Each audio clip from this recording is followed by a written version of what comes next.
Bom dia a todos. A nossa equipe, formada pela Ana, Eliana, Fabiane, João Paulo e Tânia, apresentará sobre cognitivismo e humanismo, fechando as apresentações das teorias de aprendizagem que estudamos na nossa disciplina. E o nosso objetivo central é tentar expor e falar sobre os autores e as características de cada uma das teorias que estão centradas tanto no cognitivismo quanto no humanismo. Quais são os seus autores? Trago uma seguinte reflexão. Se nós pararmos para pensar a capacidade do cérebro humano, imaginemos o que ele é capaz de fazer. Quantas coisas e elementos que podem ser processados para que nós tenhamos efetivamente o pensamento fluindo de uma forma natural. E este desafio nós vimos, conforme a apresentação dos nossos colegas, sobre a Gestalt.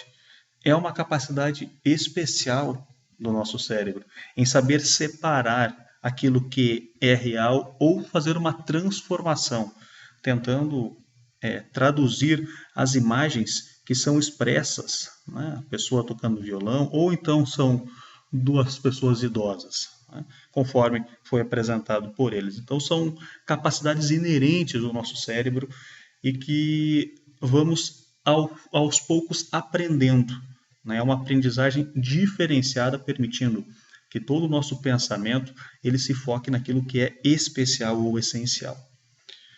Se nós olharmos esse teste em específico, é um treinamento muito básico, se nós avaliarmos, mas tem pessoas que levam um certo tempo para conseguir traduzir, falar a cor e não a palavra que está escrita. Então, na primeira que está expressa é falar vermelho ao invés de azul, ou então falar, neste segundo, roxo ao invés de laranja. Então, são situações em que nós nos pomos à prova para provar cada vez mais de que o cérebro é capaz de coisas inimagináveis. Nesse aspecto em especial, nós temos o lado esquerdo conflitando com o lado direito.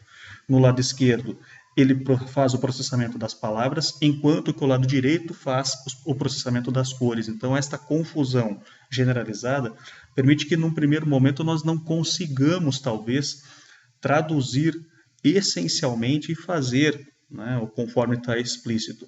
Ao invés de falarmos a palavra, nós pronunciarmos a cor. Há uma certa colisão. Então, são capacidades inerentes e dessas palavras nós podemos destacar algumas delas nos reflexos que o nosso cérebro mesmo é capaz. O pensamento, o raciocínio, a tomada de decisão, a resolução de problemas e a criatividade. São elementos que são construídos ao longo do tempo e essa construção nos faz perceber e nos faz tomar medidas para realmente tentar traduzir aquilo que nós queremos, a essência de todo o ser. O pensamento faz parte de um elemento essencial para que nós consigamos raciocinar e tomar a decisão para resolver problemas com criatividade. Dentre as teorias cognitivas, o objetivo central é a atribuição de significados que uma pessoa dá a determinada realidade que ela se encontra. Então, a ideia geral é basicamente o seguinte: se nós falarmos algumas palavras, por exemplo, falar violão para vocês, imediatamente o nosso cérebro já processa e traz uma imagem. Não preciso demonstrar ou ilustrar um violão. Isso é uma capacidade que faz com que o nosso cérebro já traduza exatamente aquilo que nós queremos. Isso faz parte dos processos mentais, que tem a ver com a compreensão, o entendimento do todo, a transformação daquele objeto, daquele elemento em algo que seja expressivo para nós, o armazenamento, ou seja, o armazenamento que permitirá que possamos utilizar no futuro com o uso cotidiano do elemento. Esses quatro elementos, esses quatro processos mentais, compreensão, transformação, armazenamento e uso, nos dão uma informação.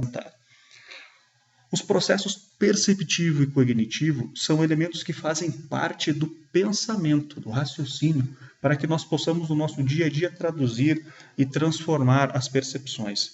Nós precisamos de um objeto, Desse objeto, nós levantamos algumas características que fazem com que nós pensemos sobre aquele objeto em particular, e a partir daí o nosso cérebro faz o que a gente chama de compreensão. É o momento inicial da reflexão sobre algo. Um segundo estágio é o estágio da transformação, onde dentro do cérebro nós fazemos a interpretação de todas as características com as informações que nós temos, para que possamos traduzir num conhecimento efetivo do todo. E por último, nós temos dos processos cognitivos o armazenamento, que é dado através da memória, da categorização e da resolução de problemas, em outras palavras. É o entendimento daquele elemento em especial para que nós possamos efetivamente ter algo válido. São as respostas. Então, dentro de todo esse cenário, nós partimos de um elemento geral, esmiuçamos ou categorizamos cada elemento central que compõe este todo, para que nós tenhamos uma resposta efetiva do entendimento geral dele. Dentro desses processos, nós temos um dos autores, é o David Ausubel, que foi o criador da aprendizagem significativa. Então, ele, como criador da teoria da aprendizagem significativa, que permite dois elementos. A valorização dos conhecimentos prévios, chamado subsunsor, onde cada pessoa é responsável. Então, somente o aprendizado para ele vai acabar sendo efetivo ou significativo a partir do momento que a pessoa consiga trazer para a sua realidade aquele elemento que é especial. Esta nova informação ela acaba se ancorando em conceitos relevantes para aquela pessoa em especial. Então, quando nós temos um conhecimento novo, a ideia da aprendizagem significativa é que nós nos pautamos em conhecimentos anteriormente adquiridos para que nós consigamos transformar esse conhecimento anterior em algo válido para este novo conhecimento. Aí chama-se o ancoramento, né? Ou seja, nós fixamos efetivamente aquele novo conhecimento como algo válido para nós. Isso permite facilitar a compreensão e, claro, vai se referir a conceitos já disponíveis. Tem um termo bastante atual chamado ensino adaptativo, que a intenção geral é que permita ao estudante, ao aprendiz, seguir um fluxo para o seu aprendizado. Ou seja, a ferramenta permite traduzir para o aprendiz o melhor caminho do seu aprendizado. Ou seja, define-se um fluxo. O professor define dentro da ferramenta, é um software, uma ferramenta informatizada, ela traduz ou explicita um caminho lógico para seguir determinado conteúdo, o aprendizado de determinado conteúdo. Então, com o ensino adaptativo, o que acontece? Se porventura esta linha condutora, esse fio condutor, essa linha mestra sair, né, a pessoa, por algum motivo, fugir da sequência de passos 1, 2, 3, por exemplo, automaticamente o sistema monta uma nova linha para que ele possa reforçar conteúdos que, porventura, ele não esteja efetivamente sedimentado. Então, no ensino adaptativo, a ideia é promover a aprendizagem significativa, para que a pessoa consiga, de uma forma mais direta, mais objetiva, encontrar os resultados que ela almeja. Então, em linhas gerais, através do ensino adaptativo, que se molda para o aprendiz, se molda conforme as suas necessidades, né, conforme os seus conhecimentos, ele vai tentar promover uma aprendizagem significativa. Nessa teoria da aprendizagem significativa, o professor é responsável por, primeiro, selecionar conteúdos que sejam relevantes, que tenham a ver com o dia a dia das pessoas que estejam sendo instruídas. Deve determinar ainda quais são os subsunsores, os elementos essenciais que estão disponíveis na estrutura do aluno, ou seja, o que o aluno já conhece. Então, eu vou lançar um conteúdo novo, diferente, mas o que o aluno já tem anteriormente que possa servir de auxílio para essa construção ser mais efetiva. E deve ensinar por meio de recursos e princípios que facilitem a assimilação para o aluno. Então, que vai permitir um aprendizado mais prazeroso. Então, o estímulo que é dado pelo docente ao aluno, ele tem que permitir que ele possa crescer e que ele possa aprender efetivamente aquele conteúdo novo que esteja sendo lecionado. A aprendizagem significativa tem um determinado esquema, tem uma organização lógica de elementos que vai facilitar, porque a aprendizagem ela é um modelo muito dinâmico. Ela permite que o professor e aluno façam uma interação um pouco diferente do modelo tradicional. Nesta aprendizagem, ela requer conhecimento relevante anterior, o material seja um material significativo e também, evidente, o engajamento do aluno, o interesse do aluno. Porém, nós só teremos o interesse se os dois elementos anteriores forem elementos expressivos que chamem a atenção dele. O conhecimento anterior que está armazenado, que faz parte já da estrutura cognitiva do aluno, vai auxiliar bastante para traduzir uma aprendizagem melhor, né? Mais fácil. O material ele é selecionado pelo professor, então o docente ele tem que ter a capacidade de identificar quais são os objetos de aprendizagem mais relevantes para que a aprendizagem possa ser efetiva. E o aluno, para que ele possa, né, ter uma aprendizagem significativa, ela tem que ser encorajada pelo docente. E a partir do momento que a aprendizagem passa a ser significativa, ele começa a ser armazenado, fica permanente no aluno. É evidente, aquilo que nós aprendemos, que temos mais facilidade, ou que nós gostamos de fazer, fica mais simples se assimilado de uma forma significativa, né?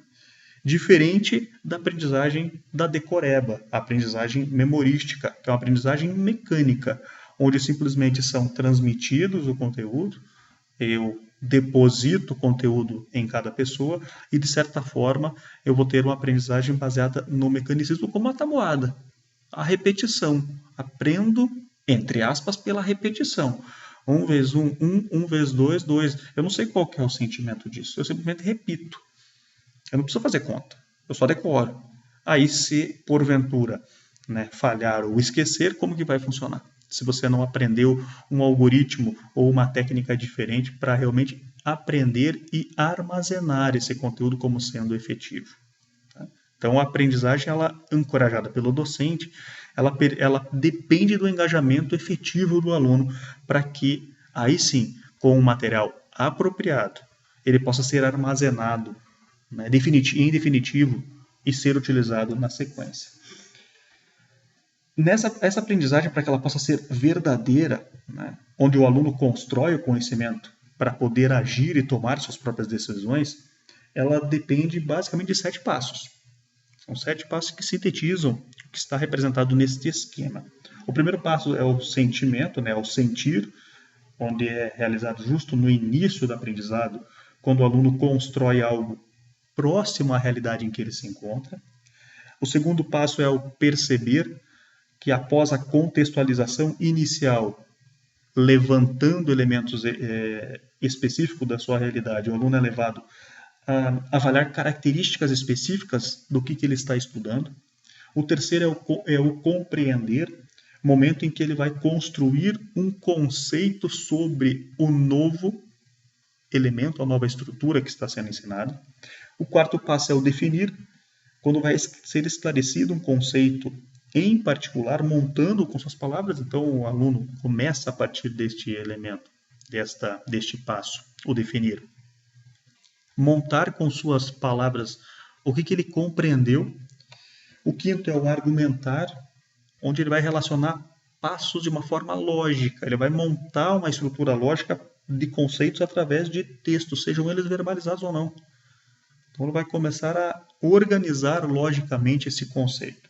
O sexto passo é o discutir, no qual o aluno vai elaborar a cadeia de raciocínio pela argumentação, que foi o passo anterior, e o último passo é o transformar, que é a capacidade que o aluno tem de utilizar o conhecimento adquirido, aplicando conceitos anteriores em novos desafios que são lançados no dia a dia. Claro que para que isso possa ser realizado, o professor ele sempre é desafiado a montar, né, a compreender as atitudes adotadas em cada etapa. O docente ele tem que ser capaz de entender as atitudes que ele tem que usar nesse dia a dia para que promova a aprendizagem significativa.